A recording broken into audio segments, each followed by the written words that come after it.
Here's the question I got asked. LinkedIn profile banner or no banner? I'm going to show you what the differences are. I'm going to tell you my opinion of banner versus no banner. And then I'm going to show you how to add a banner, whether it's a LinkedIn banner or a custom banner to your LinkedIn profile. All right, first question, banner or no banner? Here's my LinkedIn profile. There's my banner. Pretty simple. It's got humans walking around. And I've got a statement. It all starts the conversation, which is a part of my branding. Then here's my buddy Kevin.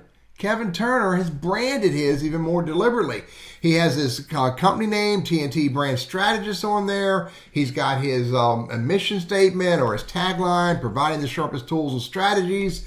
And then he's got his contact information, phone number and email address. A blue, colorful image for his banner. But then we have this. We have Riva. Riva has nothing. Now you tell me, when you look at this, do you want to see a big gray box?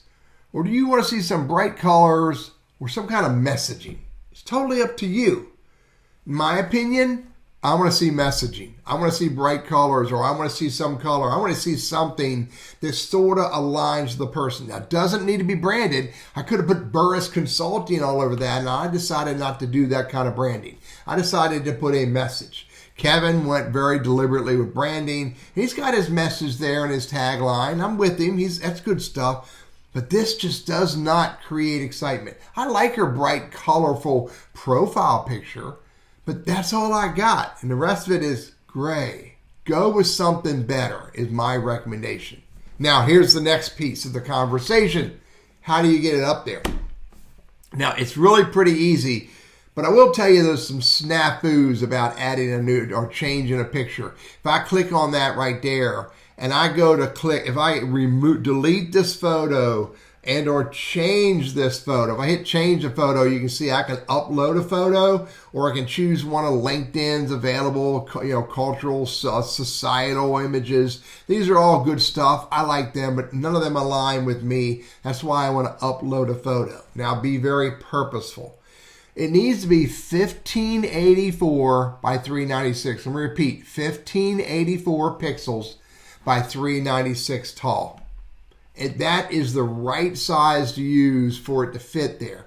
I will also let you know this, that when you go to upload that photo, it may come up with an error message saying it couldn't do it. LinkedIn actually references that issue when you in the add or change background photo. Somewhere it actually says here that if you have a problem, I think it was under photo won't upload, that they say that what you might need to do is try again with a different browser. I'll offer clear your cache, may get the same result. And I'll also offer ignore the error message that may come up when you go to upload the photo, and just simply hit refresh. As long as the file is a PNG or a JPEG, and you know for a fact it's 1584 by 396, if you get an error message saying it couldn't do it, hit the refresh. It may have done it anyway. Profile, banner image, or no banner image? I recommend you add one. I'm Teddy, your LinkedIn Sales Navigator strategist and advisor. I hope this is helpful for you. By the way, if you like these videos that I create for you all about using LinkedIn and Sales Navigator as a business tool, consider one of two or both of these ideas. Number one, go find my YouTube channel at TL Burriss, Burriss. And at the very least, subscribe and ring the bell. Maybe you might want to join the private membership group where I give content to that group, private content on a regular basis. Or maybe go find my Quora space, masterlinkedin.quora.com. At the very least, follow that space. Again, you might want to also consider subscribing because I give rich content here before I put it anywhere else to help people master using LinkedIn as a business tool. Thank you very much.